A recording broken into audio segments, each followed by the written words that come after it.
Meeting info for anyone who's looking for it. Let's get that on here. Trying to get Katie on it, doing that number. Yeah, let me get it for you. I gotta move this. Move this out of the way.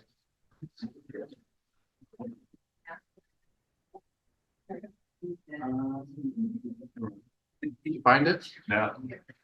I'll find it. Go to KSL Live. KWSL. And then you just go 99.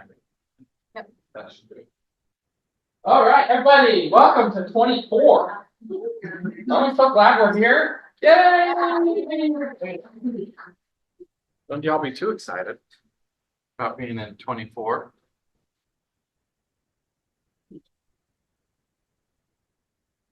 And thanks for making me feel so good that we have a nice big room, and I'm even seeing my friends here from Tucson. But of course, front and center, we've got to figure out what's gonna happen in Tucson next month. Right.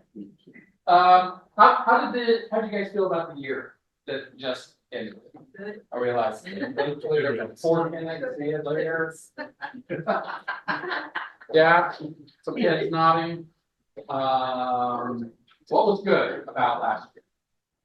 We all know what was bad. Tell me some good things. What was some good things about last year? I got my license. Got your license! I got engaged. Yay! Well, it's my largest deal. Close your largest Yeah. deal. I did close my largest. Hey, I changed broker. Yeah. Got 2 of my 3 sons in diplomas this year. oh, fantastic. One more to go, or was one already in? One was already in and went from Scottsdale to Dilbert. The other one got out of our house and did it. Yeah. Yeah, good. Any others? I'm gonna say I know Maurice had a pretty dang good year. It was your best year ever. Yeah, because you had a first, good first. Right. All right. All right.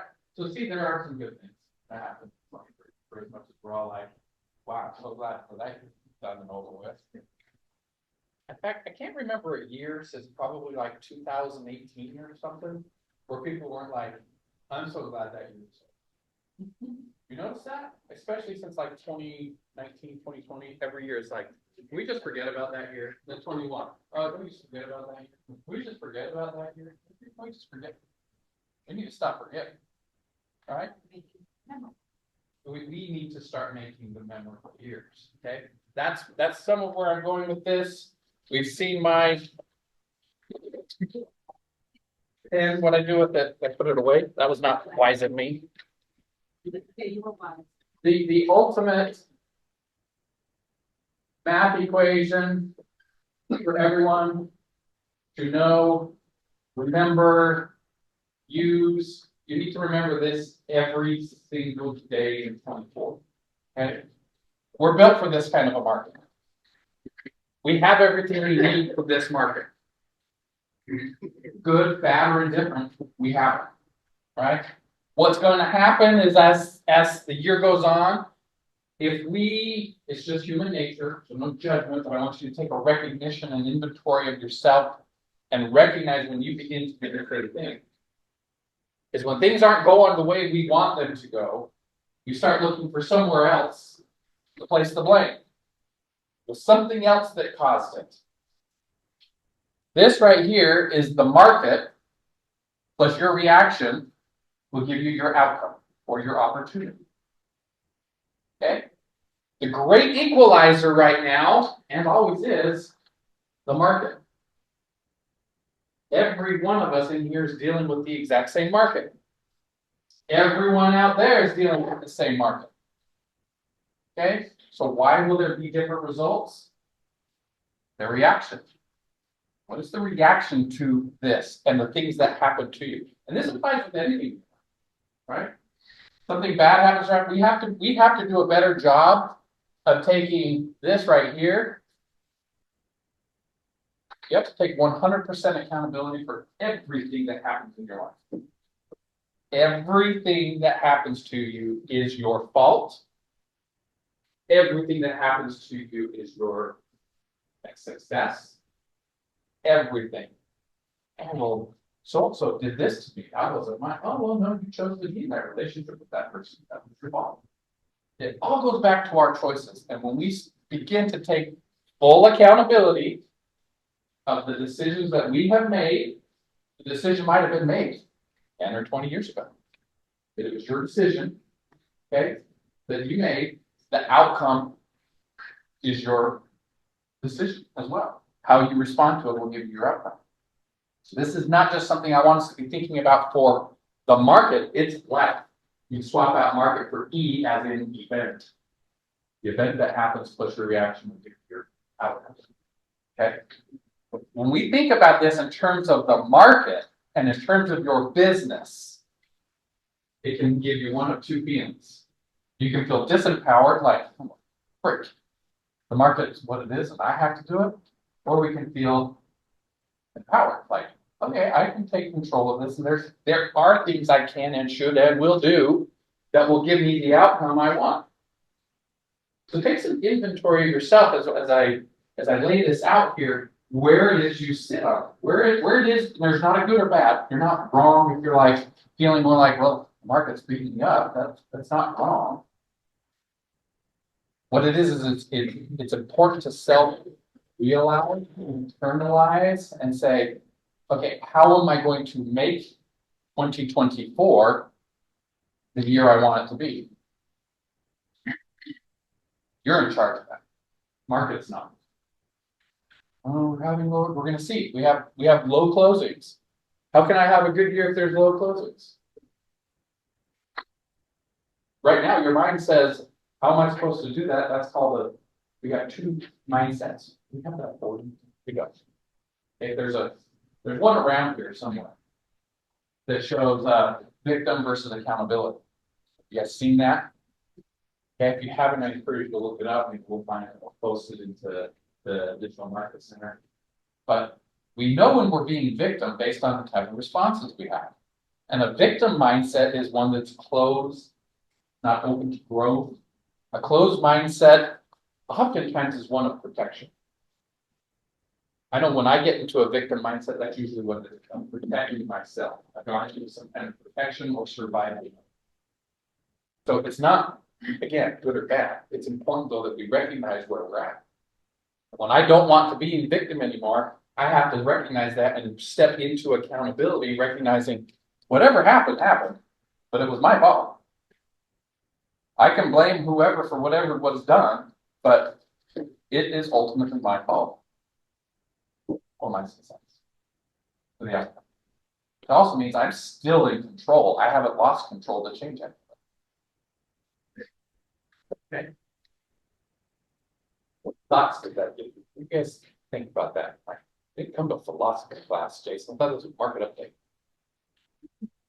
What good are the numbers without mindset? What good are the numbers with that mindset? We have to know what we're going to do with what we're going to hear all about the market, what we do with it. We always hear every time that when we have a down market or it's a tough market or whatever, the market share that you take in that market, you'll never give up. So you can either look at it as a market of opportunity for you personally, or you can be like everybody else and yeah, we're down 30%. Yeah, we're this, we're that. But where's your opportunity within that? More fortunes are made in downturns than they are in other trends. Amen. Exactly. When we look at the market, so Kate pointed out that as a market, we are down 30%. Really closer to 40% in a lot of cases. And some of you, I've looked and gone through the numbers with some time over the holidays, looking at really happy thoughts. Not really. Some businesses are down like 50%. Okay, it scares me for them. It makes me very concerned and worried for our agents that is where you're at. And the reason you're at there is because that's what the market did. But what it tells me is we haven't had enough recognition, enough empowering to you, enough providing the tools, enough masterminding discussions, that everything that needs to happen for you to have the reaction to counter that. Just because the market went down 40% doesn't mean you had to go down 40 or 50%. It does not mean that. If we're a victim to the market, then that is exactly what it means, and it might be worse. But if we're accountable to the market, we don't have to have done that. Right now, the concentration in the market, right now, of closed deals is about 95 to 5. Meaning 5% of the agents are doing 95% of the work. Once. What that means isn't that, oh, I have no ability to get in. What it means is there's a huge opportunity. There's a law in the universe. Of Pareto's law. What does Pareto's law say? Huh? The 80-20 rule. Yeah, Pareto principle. So if this should be 80-20, and we're at 95-5, balance is supposed to come back to us. So are we just gonna like hang out and just deal with the fact that the market is what it is, or are we gonna do some things to take some market share here and become part of that 5%, and push that 5% to 6, 7, 8%? What it means is there's plenty of deals out there. When we look at commission dollars, this is something that drives me a little bit nuts because it's misleading. When we look at commission dollars in the market, all the market stuff, okay? GCI. Do you know that this year in GCI is the highest on record for GCI that's been produced? One are the lowest unit closed markets. And so they'll look at it and be like, there's tons of GCI money out there. But what's that a function of? This is a function of two things. Higher pricing. Higher prices. Okay, higher prices. Higher commissions. Which creates the higher commissions, right? That's the only reason. That's up. But this becomes misleading because the number of units is down so much and it's concentrated here. So it doesn't mean that the market's super healthy for everybody. What it means is those who are out there with the right reaction are benefiting. So where you at is what I want you to do and want you to be thinking about is that how did I end 23? How am I going to either continue 24 or change 24? Okay, because it's in your power to do that. This is just activities. And we'll talk about what some of those activities look like. So let's look at our factoids. Right, factoids. These are the big 30,000, 50,000 foot, from the moon view, where the Earth looks flat or round or whatever. Okay. You're on the moon. It's a high view of everything. That's what we hear, and this is what people talk about. So when we look at our supply is the speed of the market over the last 30 days. So basically in December, how quickly was the market moving? Our inventory will tell us over the course of all of 2023, how did the market move? Inventory is annual, supply is 30-day roll. Every 30 days it rolls. Okay, so when we look at this, our supply of available products is at 3.1. We went down. We had been on an upward climb. Okay, we slid down in December to 3.1 months of supply. Meaning, if everything sold, nothing new came on the market starting right now, it would take 3.1 months for everything to go away. Everything would be sold. Like, statistically speaking, yes, I know. Oh, nobody's gonna buy that. But statistically speaking, that's what it means. Okay, inventory, 74 days, and that we dropped 6 days in the supply, in that annualized number year over year. I mean, from 1 month to month, the annual number came down 6 days to 72. Now, recognize those two numbers are not equivalent. There was a good long while, and I think we will reach again where those numbers are effectively equivalent. That only happens when the speed of the monthly market, the supply, has gone on long enough, consistently enough, that the annual number matches the monthly. What we see though, is we see a slowdown happen in supply greater, because 0.4 would be effectively 14 days. It's like 2 weeks. So our supply dropped by 2 weeks last month. See that? Following? But our inventory only came down 6 days. So if our supply continues to drop like that, we're going to see inventory come down a lot more as well until they become equilibrialized. Inventory will never be, multiple, really won't ever for very long be shorter than supply. I haven't seen that invert, but it could. But I haven't seen it do that. Why do we care about that? Why do you need to, what's your reaction to this market when you see the supply is going down, inventory is going down? And we've been talking the whole time about how everything's on the up. We're seeing more and more. We're every days on market increasing. I mean, we were at one point at, in the low 2s. 2 months of supply. Less competition for new sellers that enter the market. Okay, it could be that there's less competition coming in because we have less product to go out the door. Okay, it absolutely could mean that. So then what we'll do is we then dig in and look at the other numbers and see if that holds true. Is that actually what's happening? What else could it tell us? Huh? Encourage their buyers. Encourage your buyers. Look, people are buying it. We saw 2 weeks of the available product go away in the course of a month. Buyers came down. Could mean that. The demand increase due to rates. Could be a demand increase based on where the rates have gone. And all the news about what's going to happen with the rates. What's the news on the rates for this next year? They're going to be going down. That's what they're saying. Not seeing them actually do that. Okay, there has been a little tick down, but that's just like market cycles. It's not really newsworthy. That in fact it's down. So yeah, it's down. But statistically speaking, it's really not a huge thing. When the Fed starts talking about in 3 out of their 4 meetings, they expect to reduce the prime interest rate by 1/4%. We're looking at 3/4 to a full percent reduction on prime this year, which later trickles into or can be effective on the mortgage rates. The mortgage is not actually driven by the prime. That's another thing in terms of the market. The consumer is going to hear that and think, hallelujah, we're going to be in 5. We're going to get 5.2. I might be able to get a 4% interest rate because they're bringing it down. That's what the market thinks. The reality is prime has nothing to do with the mortgage rate. That's the bond market. Right? The bond market is what drives the interest rates.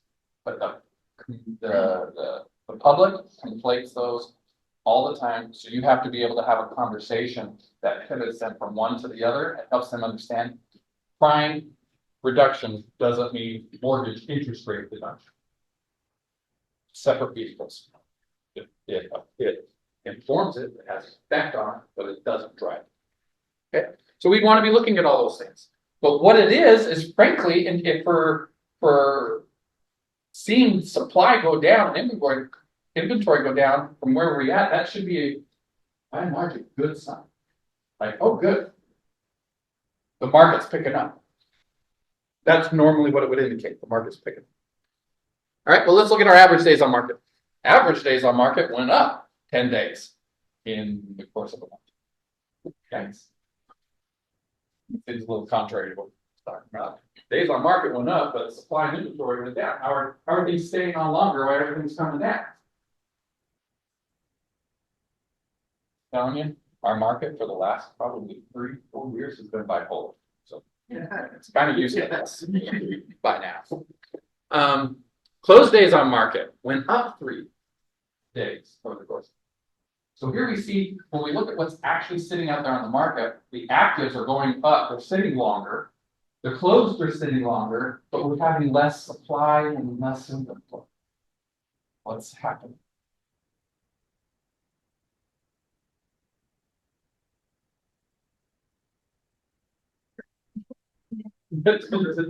It's December.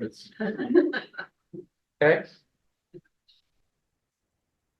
What we're seeing here is that part of it is driven by seasonality, and that in December things get a little bit skewed because people are not acting rationally based on the market, they're acting emotionally based on the fact that I'm in my house and I don't want to move for the holidays.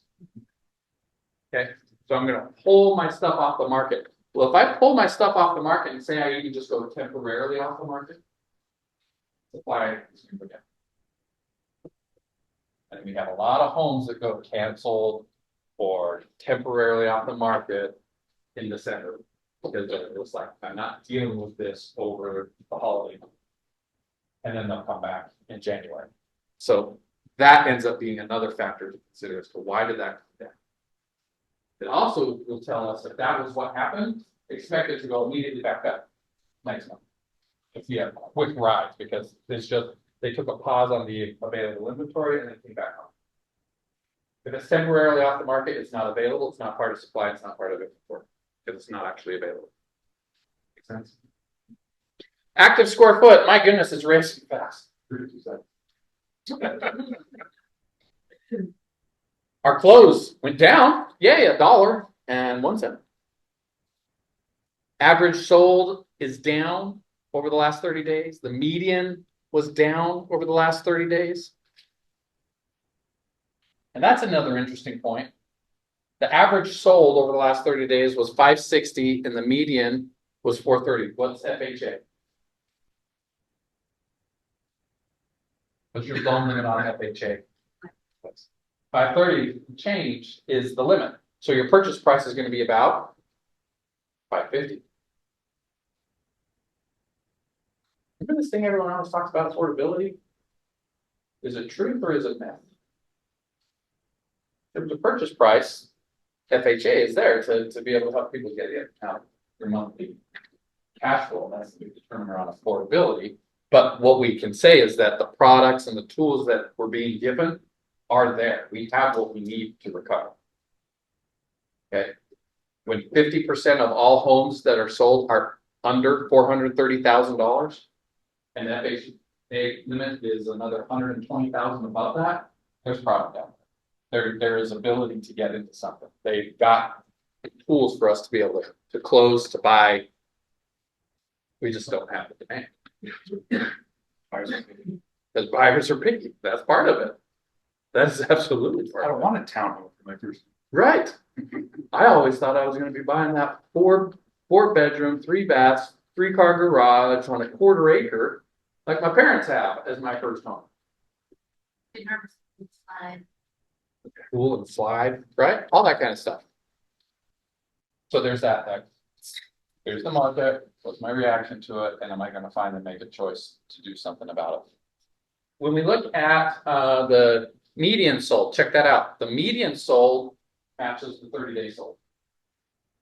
The annual median for 2023, 430,000. The last 30 days we were 430. They equalized. Okay. Also something you don't always see. But because they do operate independently, sometimes they will hit. It's not like supply and inventory. So sometimes these do hit. But we can see that right now our average sold and our median sold tell us what about the Phoenix market? What does that tell you? Pretty level. Pretty level market. What else? Oh, this isn't right. What do you see? Who do you see that? What do you think?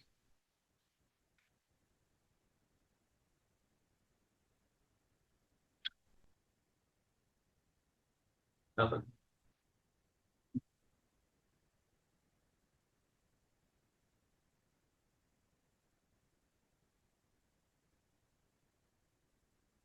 Okay, good. What we start to see here, right, is that the buyer is acclimating to this price point because it's coming in about the same. So the buyers are beginning to say, all right, this is where I'm going to have to be. This is where this is what I can buy. This is what I'm going to have to do. Sellers are accepting this is probably about where I'm going to have to sell. We're beginning to find this word called balance. And in our different types of markets, let's go with a different color. What color do we get? Same color. We get red. All right. So we look at our different types of markets. And this is important for understanding where the power is in the negotiation. The seller market is 0 to 2 months, a buyer market, a balanced. Balance is 3 and a buyer is 4 plus. You guys see that right up there? Oh, that works. So look at our factoids, our supply. We have a balanced market, just like we're seeing with price. Balanced market. This is good news, okay, for buyers and sellers, that we're hitting an equilibrium right here. Now, how long are we going to stay at 3%? I don't know. We'll see. We'll probably vary in between them, go up a little bit, come down a little bit as the seasonality goes along, absent something else happening crazy in the economy that shifts it into one of the others. But a balanced market of 3. Historically, a balanced market has been 4 to 6. But 4 to 6 is like a balanced market. I'm going to keep thinking this room that is never coming down. That was a pretty strong word, but I'll delete this if it happens. Yeah, I don't see that really being reasonable to happen. So that's because the consumer has changed. Especially in the last 5 years, the consumer's changed. It's like, I am not going to list my house for even 3 months. They start getting itchy. Right? Okay, look at appreciation, and then we're going to get out of the factoids. Appreciation, the last 30 days, we actually appreciated almost 8%, 7.6%. Prices went up. Wait a minute, Jason. These both say down. How did the average and the median go down while the price, our median 30-day, so there's the price per square foot, which matches to our active square foot, all right, fine, that's up, that shows up. But our median is up 5% on the purchase price. How's it up with everything else going down?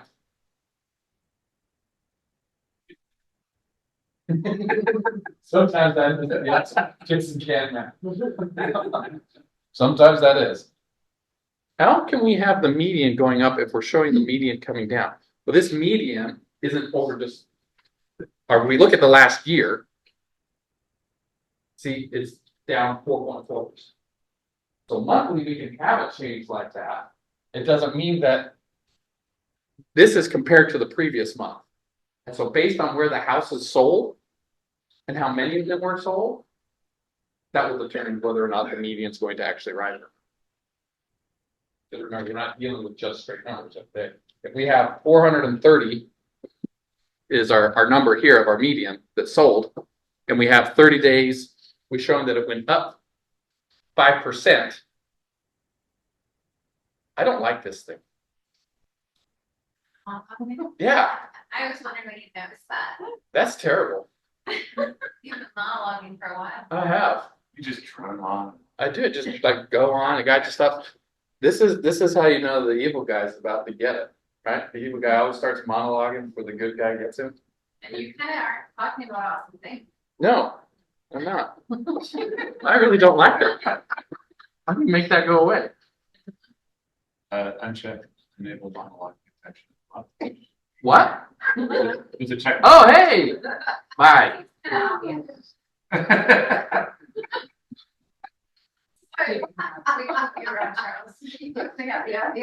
Just want to point out, I don't know how to do everything. We have 2 monsters. Oh, right. That's really what it was. Thank you. Thank you. Thank you. All right. Over the course of a year, I want to point this out. If we look at a year's time, not a year's time. Wow, that one's another one that's not good. I'm killing my markers here. I'm just done with that, right? All right, here we go. All right. If we take a long-term look at appreciation, this is important. Okay, we go back to 2000, and we come up here to 24. We can plot things, and our graph looks something like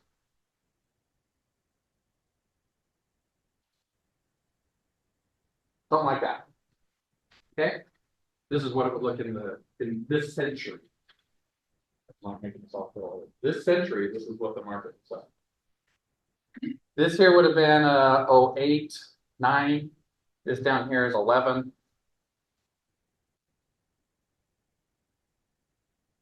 Appreciation prior to this in Phoenix is a big part of what led to this happening. And what was happening with appreciation over the previous 40 years. Appreciation, if we come out here, is always just gone up. By how much? Typically, we want to see it between 4 and 6%, right? And that's been where about it's been. Then we got to the 2000s and things went nutty, right? Like we got different appreciations. We have periods where it was like 50, 60% appreciation. What's important,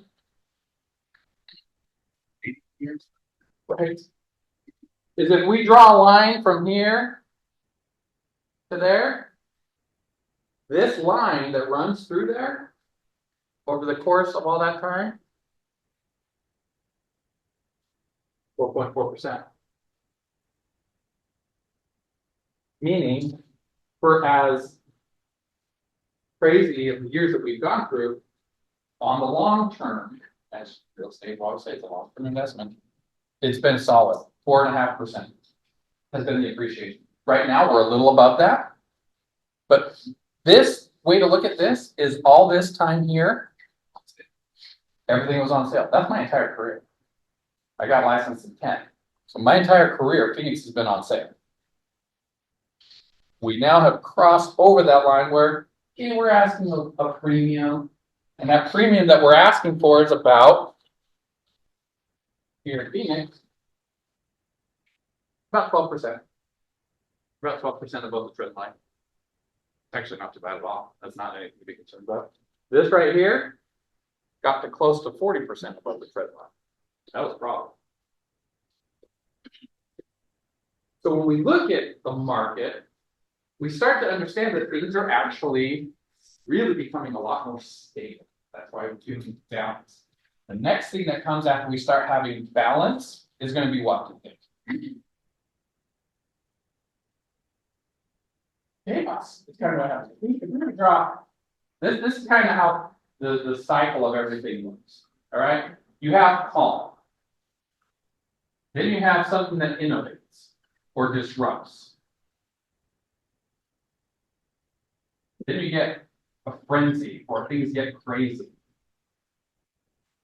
Right? Then you get a consolidation before coming back to calm. Where does it look like we probably are right now? I think we're somewhere in here. We're coming out of some consolidation and going into calm. This year was 20 to, 22, really 21, we'll say. Those 2 years was the frenzy. Disruption that happened, you could call it 2020. COVID, they kicked it into gear, was our disruption. After that, consolidation. What does consolidation look like? Consolidation oftentimes looks like fraction of things.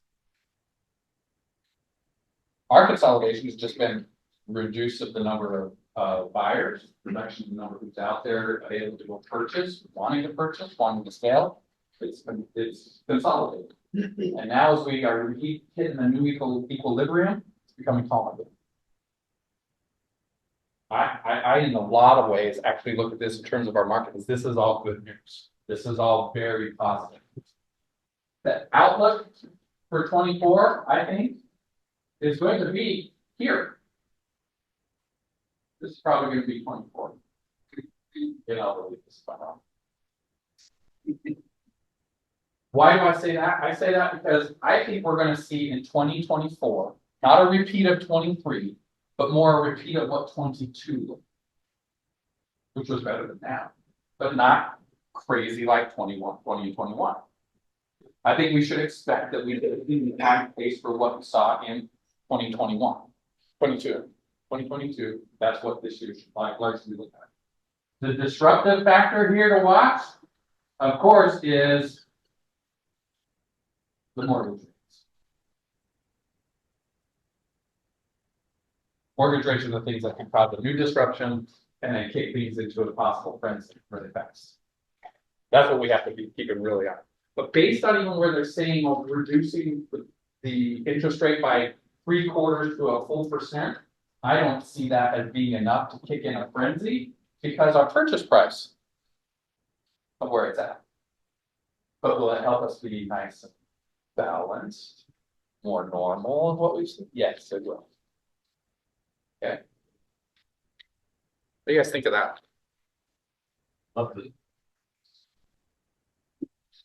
That right on the website. Right, that's kind of a new one here, right? You even add a little arrow. Yeah. Like it's running around in a circle. Gotta change it up sometimes. Right, bring in a new drive.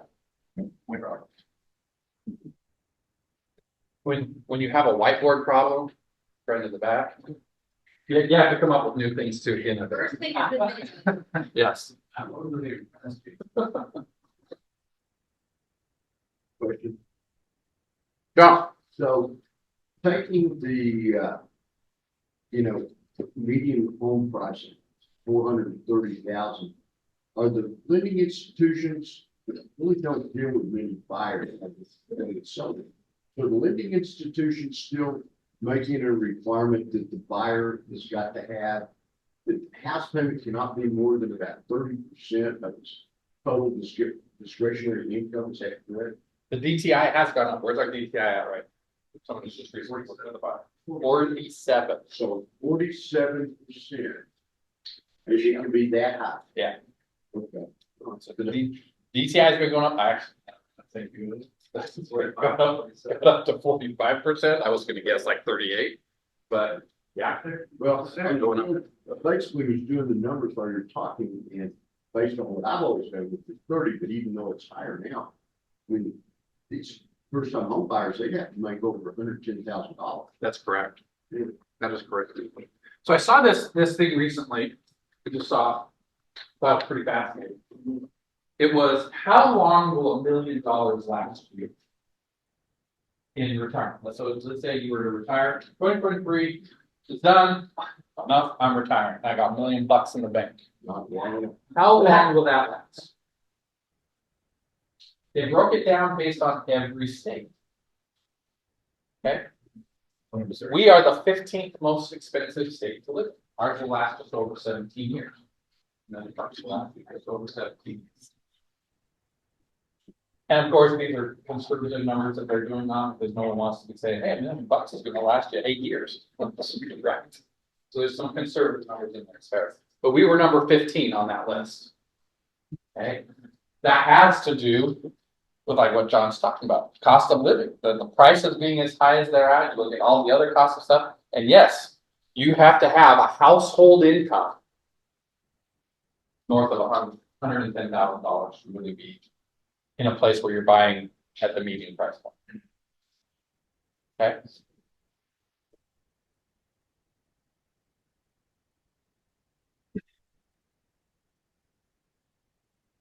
Okay, let's look at our available listings. Any other thoughts on it is wonderful. The wonderful numbers I always bring, not always, sometimes they are wonderful. Okay, again, this is what all of us have to deal with. We all get to deal with this. I talked about what sort of things we can be doing with our reactions, but let's go over the available listings, what we have out there, what the market looks like today as we start 2024. There's over 15,000 available properties on the market right now. Okay, that's down 5% month over month, and it is contrary to our normal seasonality. January, when we start in January, we should see an uptick. So we'll probably see that reflected in February's numbers in terms of what actually comes on the market. Okay, so we'll wait and see if we're actually against seasonality. Right now, it's okay. We're finishing the end of the year. It's typically what happens. The seasonality curve. I'm going to start picking guest drawers to draw the seasonality curve. You'll draw this in your sleep at some point. This is the seasonality curve. Go. Kind of like the way.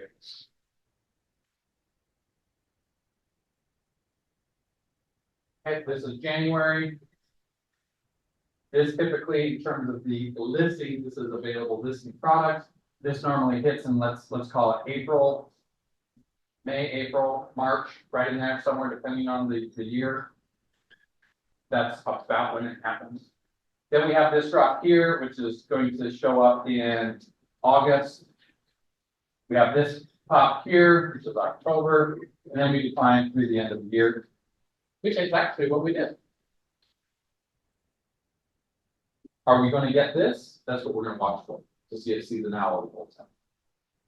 But that's normally what we have, and that's kind of what we did this last year, is we followed that trend. As we are balancing. We're just finding the new normal, returning to the normal, It can feel funny when we're down 9% year over year and up 38% from 2021. Again, bipolar aspect of our market. We're talking about 2020 and 2021 being a frenzy, that we're up 38%. There was in our active single family residences that slid to just over 11,000 in 21, January of 21, that number was 4,600.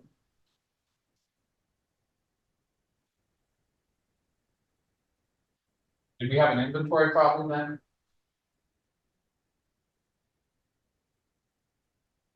Things were selling like crazy. We had an inventory problem only to the extent that there wasn't enough for the buyers. But in terms of the available product, 2021 was the second highest sales unit on record. We even get more properties than we have. It wasn't as much of an inventory problem as it was a demand crisis, right? Demand was all over the place. What we're seeing now is a reflect of our days on market going up. The days on market from our backways say we're up to 96 days. That's why we have actives growing. Look at how many came on. We see a supply shortage. 2023, I'm sorry, go to the just listed first. December put up just over 5,000 new units, which isn't surprising to be the lowest of all year, 2023, given the direction that we're going for things. It is the second lowest month for new listings in the last 10 years, though. The lowest was this same month last year. It was December of 2022, was lower by about 500 units. Okay, so we've seen some stuff come up this year, but in terms of the product coming on, it's sitting longer, which is why our available inventory is growing.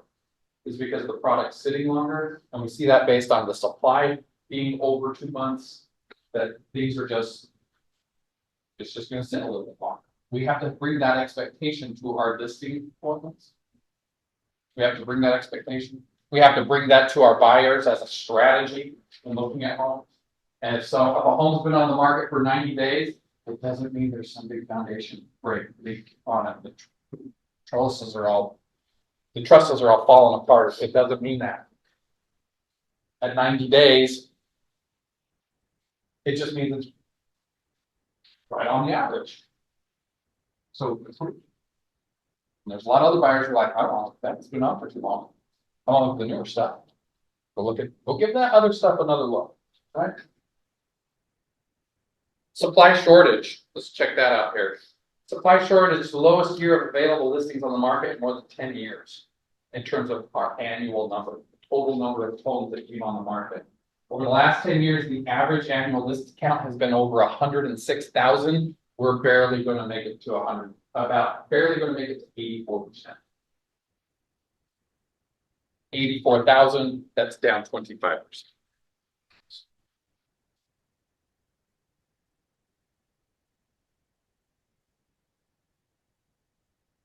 Good news, bad news?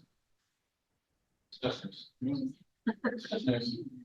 It's just news. It's just knowing where it's at. Okay? Other places that are going to make it sound like, oh my gosh, there's nothing else to buy, nobody wants to buy, the market's so more terrible, yada yada. That's not the truth. We just have a balanced market right now. Would it be great if we had more happening? We could say yes, but then what also happens if things get really easy for us in the market? What happens? We get sloppy in our skills, more agents join in. They take market share from us anyway, because we haven't changed our reaction to anything. We're riding the market way. Want us to stop that. Be better than that. Back to your balance being 98 for comment. Literally, I have a message from a client this morning who said, this has been in market. Literally, I was like, You just got a message that says that again, first of all. it says, you know, hey, can you get with me? Not a rush. This house has been on the market for 45 days. What? What's wrong with it? That's a buyer. Right now. And this is not a first time buyer. This is probably their 6 months. So they're not new. It's just the norm has changed and they're not. And they haven't caught up.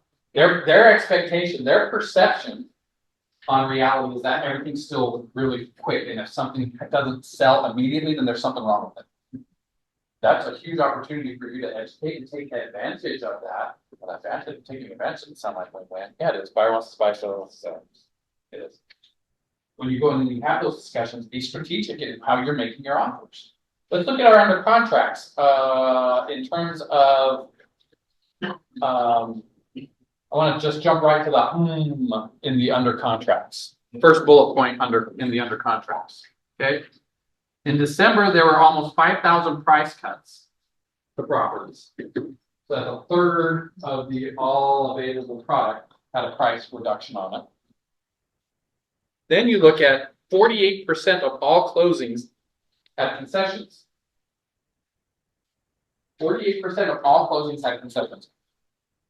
The median on those concessions was 10 grand. Half of them got fewer than 10 grand. Half of them got more than 10 grand. Okay, so are we being too aggressive if we're asking for, say, 3% on a $500,000 house? Is that being too aggressive? I submit that it is not.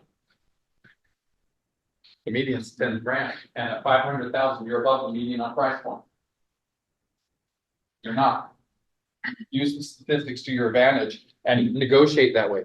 In Scottsdale, 26% of them are getting concessions. The median there is still 10 grand. Okay. So in the Scottsdale market, 26% as opposed to 48%.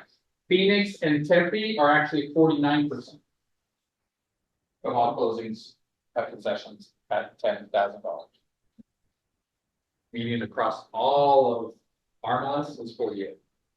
But Phoenix and Tempe is 49%. Mesa is 40.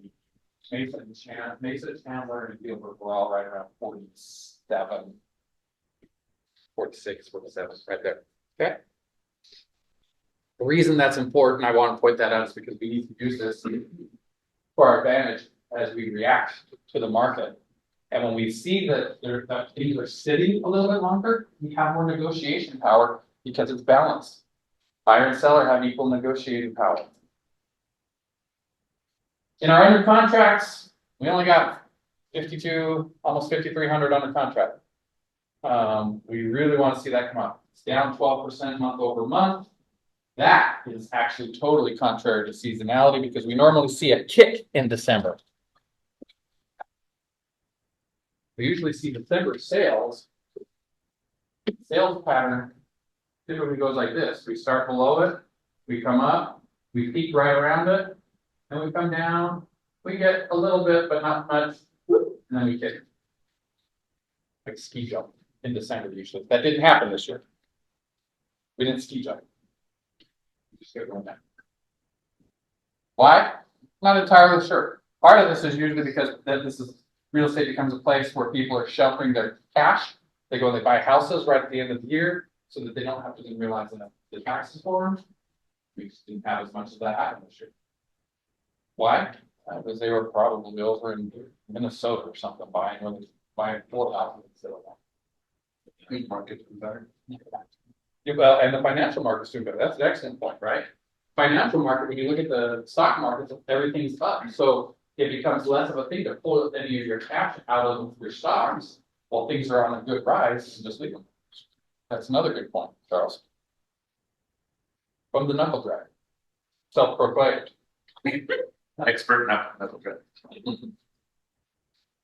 All right, this was our lowest start for January since 2015, and I can say that because that's when I started counting these numbers. I don't know where it goes before that, how much further it goes on, but 15 is when I started counting. Our slowing up, we're at about 22% of everything that came on in December still went under contract. That's actually not too bad. 22% of everything that came on the market in December was also under contract by the end of December. Not bad. We look at everything that came on in November, there was about 6,600 units that came on in November. 42% of them are now under contract or sold. Okay, so that's 60 days. And you can see why we're hitting that balance. The other a big chunk of them are going to start closing off in the next 30 days or so. Looking at our distressed properties, 31. There's 31 distressed homes under contract. Distressed homes being they are either in some version of a short sale. Yes, believe it or not, there are still short sales out there. Just talked to someone this last week who had a short sale coming out. There's no way. Oh, well, they bought it like a year ago, and okay, yep, then I get it. There are still short sales. They may just barely a short sale, but there's still some out there. Just not a whole lot of them. And then our free foreclosures, which are the ones who are in default past 90 days. 15 of them are still not a lot of them out there. Okay. Now, could we see that rise? Well, we could, but they're going to be forced equity sales. Foreclosure doesn't mean they're upside down. Foreclosure just means that they stop paying the bill. That's really all it means. I know we have this other idea, but because of what we went through right there. But that's not the reality. Okay, it just means that we have closings. Also, for those of us newer, or those of you newer in the room, consumers sometimes have a perception that foreclosure equals deal. Yes. Like in their head that equates safe, and most sellers have equity, which means that like you just said, I just don't want to fuss over that. If they are coming to you and say, I want a deal, I want to look for foreclosures. Well, foreclosure, just because they're free foreclosure doesn't mean that they're not going to be able to sell with getting money out of the sale. A lot of times they will. And most redeem their own money. Yeah, most end up redeeming. What is that? How do you redeem your home? Charles? Paper. You just pay for it. Right? You fall behind, you had some hard times, you get rehired, you work it out with the bank, or you Uncle Phil in Colorado. Uncle Phil in Colorado, right, comes through for you, and then you redeem. In our state, we are a non-judicial state. And as a non-judicial state, we do trustee sales. We don't do actual foreclosures.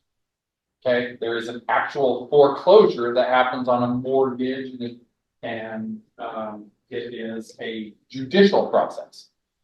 We use a mortgage instrument, not an actual mortgage. We use a deed of trust. And that deed of trust makes us non-judicial. Because if I fall behind, I've already agreed in my contract that I have 90 days, I get notice, say, look, you're behind. In 90 days, the bank says, I'm taking the house. If you don't get current, or work something out with me, but you got 90 days and I'm going to exercise my rights. They can extend that. And they used to do that all the time, extend it. But that's the process. And then it sells your right to redeem the property in those 90 days.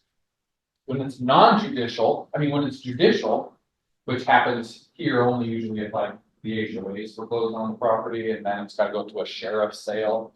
That's when you have more of a judicial one. The redemption period is after the sale for 6 months. So in these judicial states, that's where you would hear before we need to produce the note and all this stuff. It's going to a judge who then says, all right, you're now you're in foreclosure, you lost the house. Someone can come in and buy it, but if you come in and pay your bill due over the next 6 months, you get the house back. It's a little bit dicey for investors in a situation like that because they could end up losing the house to redemption. All right. Let's look at the price range. Any thoughts or anything on where the market stands right now? Seems like a lot of down. Yeah, Chris. I apologize, I'm Chris from the Northern Insurance, has nothing to do with insurance, I'm about to say, but, he's just benefiting data from Rishida, Rocket Mortgage, the partners. Mm-hmm. He basically said conventional max right now, these guys at 50%, Oh, and FHA is at 57%. 50 and 57. Wow. Even more than what we said. That is amazing. It'll be interesting to watch as things fall out from that when you've got that much. Because the last thing that people tend to default on is their house, right? Credit cards, the default on other loans, the cars, before their house. Yeah. So when you're putting that much, you're allowing them to have that much, it's almost putting the consumer in a choke point where some of that other stuff's going to end up defaulting at some point, just the way things work. That'll be interesting to watch. All right. Well, then, if you look back at 2008, 2010, what was that? It was 0%? correct. It was like the reverse of that. It was the flip of it. Correct. And it was like, oh, you can breathe here, just $1 million. Don't worry about paying that. We'll just take the house. All right. And we look at our price ranges. This is important. When we look at all of Phoenix, there you go. Everything's balanced. Everything in terms of the supply is about 3 months. You see our actives are all down in terms of the available product is down. Our sales were up in the primary price points under 500,000. And then above that was down. And that's normally where we would see a little more activity for this kit is in those higher price points because people are buying out with cash and they're buying their 15th home and they haven't been to the other 12 in 3 years or whatever. You know these people. But that's what typically happens. If we look at our price point here in the East Valley, what do you notice? What jumps right out?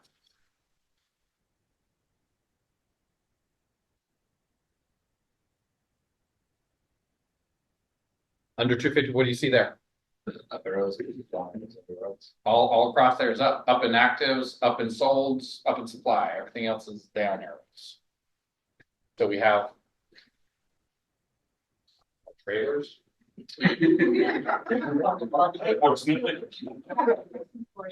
Everybody needs one, okay?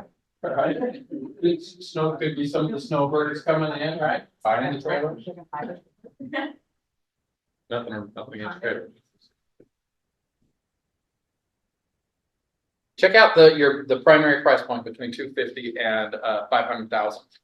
What's our supply? Contrary to all of the rest of the market, it is still in a seller's market. Here across the East Valley, the supply is under 2 months. Across all of Phoenix, it's just barely over 2 months. That primary price point is moving.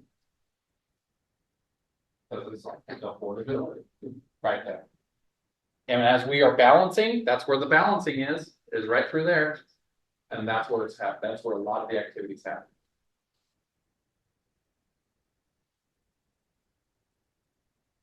Look at the listing success rate.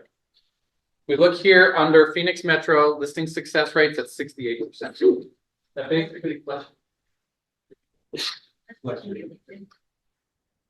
That basically means that 2 out of every 3 homes are what are selling. 1 out of 3 will not sell with the first listing. That's what that means. And we can see that in our off markets. We have 1,500 single family homes that went off market last month. Below 550 was almost all of them. There's only about 504 that were above the FHA price point. How many of you have a strategy this year in terms of your reaction to work cancels and expires? That would be part of your reaction. say, when I got into real estate in 2010, that's where I lived. I lived in Kansas City. Because those people said, I want to sell my house, and then for one reason or another, they didn't. That doesn't mean their life stopped. That meant their motivation had increased. They were more stressed out because they had less time to do whatever it was they were needing to do. They were more like, I got to get this done. If you can come in and you can provide a calming, reassurance, confident presentation, they have confidence in you, that's what they're looking for. They want to feel that you got it, that you're confident about it. You'll forget to listen. 1,500 of them available just last month. Last month's alone. Okay. Any odds on any of that from anybody? My first two, my only two were. Let's see. First of this expires. Awesome. That's absolutely where I live. Cancels and expires. And that was in the days, yeah, it's not old, 2010. Days before Reddit or anything was really good on getting numbers. So I would do like mass Google stalking searches. I tracked one guy down who had become a pastor and moved to Pennsylvania. No kidding. They called his work. They told me where he had moved, that what church he had been with. I called that church. Church told me, oh, he's out here at a church that I think it's this one or another. Called out to Pennsylvania. It was a subsidiary of that church. I don't know. It was in some small town. Found him. Like, you just abandoned your house here in Chandler. I can help you get it done and not have to have all the ramifications. Oh, my attorney said, well, I just need to walk away. The attorney's a moron. I didn't say that. That would not be very ethical to say that. That's Very tricky. so, but I said it without saying it, right? And we sold his house. So it was things like that. It was a lot of sleuthing and digging through stuff to find people. Okay, let's look at what's happening with our iBuyers. Actives are up, pendings are up, closings are down. That just means that closings are about to go up when you see the numbers above them going up. For open door, and as I've been saying, they're getting more aggressive. We're going to see them become more of a player. We're not going to see them, I think, become the player they were in this market because of our price point. But we're going to see them taking more action. Offer pad. There's this big incinerator over there. They keep throwing money in. Not sure what's with that. Hake partners, our 72 sold friends. We're down, they're coming soon, we're up, pendings are down, their market share fell below, their market share dropped a lot, actually. Last month, the previous month, they were over 4%. Why do I think that happened? What do you guys? I think this is a function of things just catching up. Things are catching up. We've been watching this number, the actives go down, the pendings go down. I think what we have, they don't have a big buy business. I stopped counting it because for over a year, as I counted it, their list, the buy side was less than 80%. I mean, over 80%. They were only getting 17% closings on buyers. The whole business is driven off of this. They're not getting any buyers for this. Okay. They've got this database. They say they have like 6,000 buyers. Yeah. But guess what? So do you. It's called the MLS. That is the database we're referring to. And how many closings were there last month? Almost 5,000. So you have a database of over, around 5,000 buyers. Just like they did. Just tiny. Jason, we'll tell the Tamron story that Charles had a lead come in. Where did that lead? That was a interest. Home metrics lead came into Charles for Home valuation. Home valuation book come into Charles, and this was right at retreat because we stood outside of Lisa and had this conversation. It was Beginning of December. So we had a conversation, and she had an offer from OfferPad in Tucson, and we said, please let us try to do something. And we went and we ran it through Keller offerings. We didn't have quite the success. However, we got in the door I had another inside investor in Tucson who came to the table. We beat offer pad by $34 in a week, and that's how we got the deal. $4. $34 in a week, That's all you need, apparently. and Charles got mailbox money. Send the referral, make it close. 3 minute review. Yes. Scheduled to be ending. Wonderful, wonderful. So, but I will Thank you. say, Keller Offerings does more to get to the tip. That is the entire point. They can be beat. A commercial not intended. Commercial not intended, but it was. But how thank you you. beat that. That is what it is. It's about getting in the door and showing that your value, what you bring to close. And we do that. Keller Williams is better than anybody else. That's why 1 out of every 5 homes is a Keller Williams agent that sells. Actives, we look at our discount brokers, go through our discount brokers, they're all down. Homey was up because they went up 1 and 1. You notice though with Homey, I've now added the appropriate emoji. Homey is now dead, going away at purple bricks. It's just a matter of time now. I'm calling it. They're dead. They're flatlined. Let me do it later.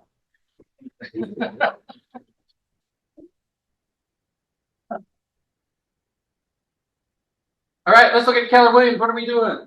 Sonora Living. We've got 7 coming soon, 87 on the market. We contracted 29 last month. We closed 81. We got 1.6% market share.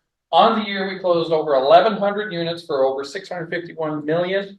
That's just on the residential side. That doesn't include any commercial. That doesn't include any land. It doesn't include any new builds or anything like that. That's just straight off the MLS. That's actually a pretty dang good year for all of us here. So that's actually a really good job. We look at KW as a whole. All KW offices here in the market. December we closed 563 of them, 11% market share, contracting 291, 712 listings, 615 coming soon. All right. With the last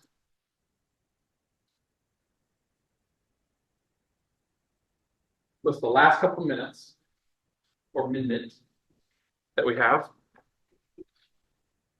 I want us to talk to you real quick about what are your reactions from this. What are going to be your takeaways for your reaction based on what the market's doing, what you now understand, to win in 2024? What are some of the things you're hearing you need to do? And that you will commit to doing here in front of everyone. I saw all the hands go up. Okay. Sorry, I didn't want to look overly eager. I think kind of some of the stuff that we started doing last year, we have to keep doing this year, and that is really educating our clients on, I'm finding this with my sellers specifically.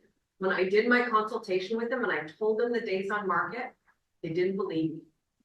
And so reiterating that. Mm-hmm. And so really teaching them and educating them and walking in with data. Like, I don't think we can just shoot from the hip anymore. No, I think that highlights, underscores, emphasizes what it means to be in a skills-based market. Skills-based market that we are in, have been, and will continue to be in for the next foreseeable period, requires us to be able to speak the language of real estate.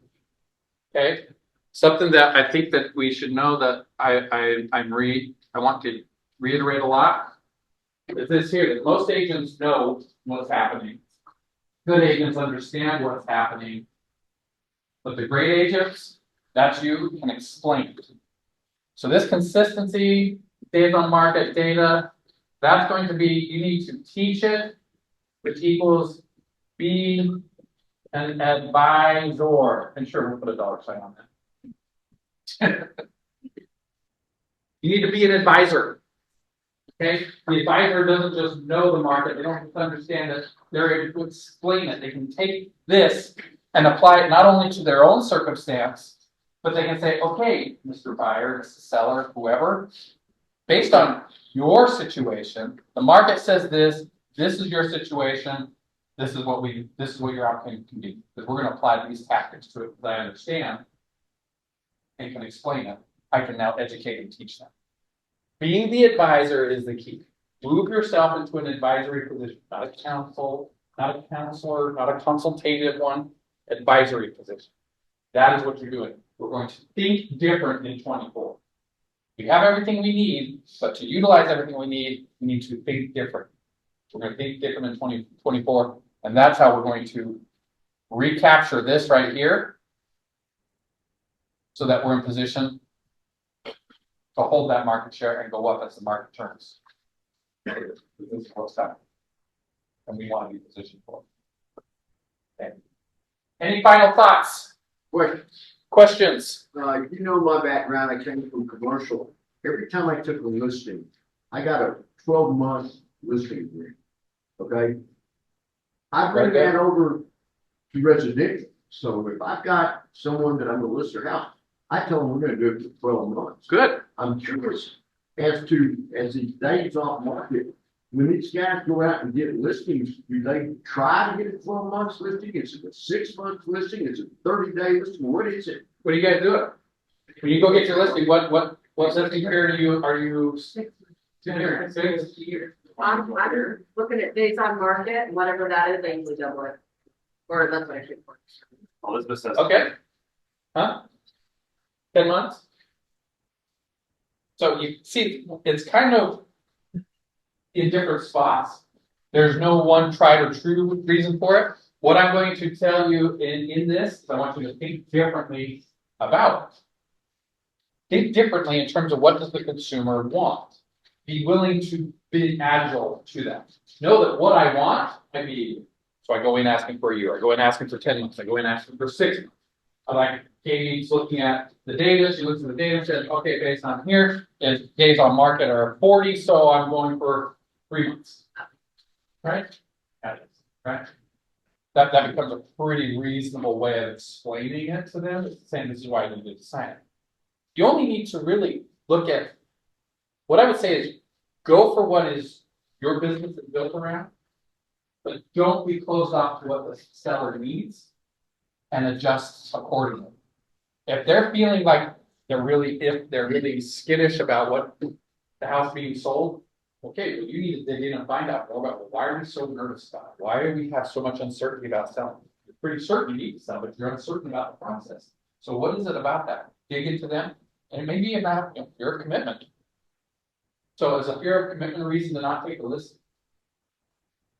No, it's not. Okay? You have all kinds of things you can say there. Well, look, my program, I'm getting my home sold in like 30, 45 days, whatever it is. I'm going to give you the ability to sell it yourself. If you have somebody that comes and wants to buy the house, I can help facilitate you through the process and it'll just be 1%. Offer whatever it takes. What it is you walk out with that sign in that yard. I don't care in a market like this, you walk out with the sign in that yard. Don't get so stuck on my commission is this, so no, I don't negotiate it. Don't get so stuck on this is the time frame I do it.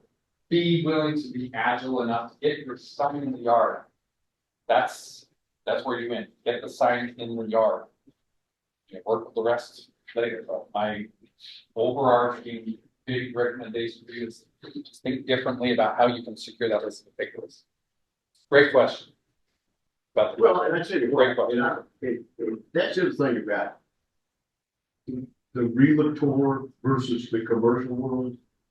We negotiate. I mean, that's what we're used to in the commercial world is negotiate.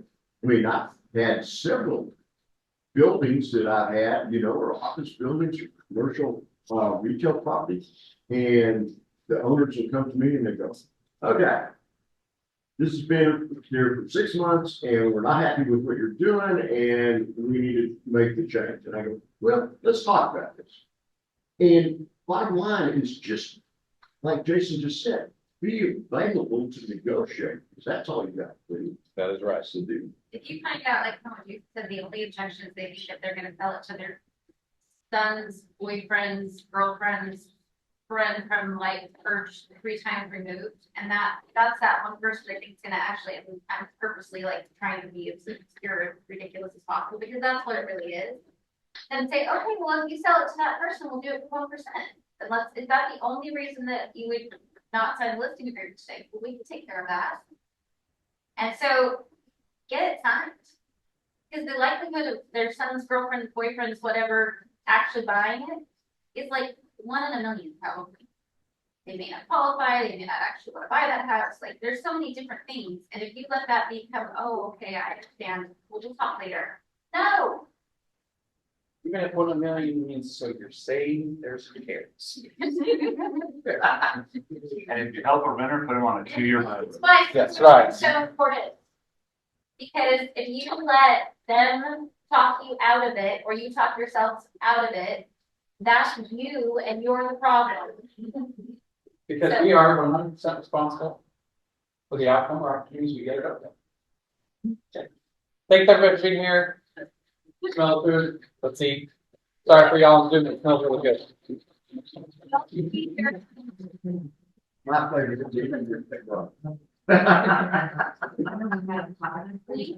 Quite fun. You do it twice an hour. They're, you gotta come around and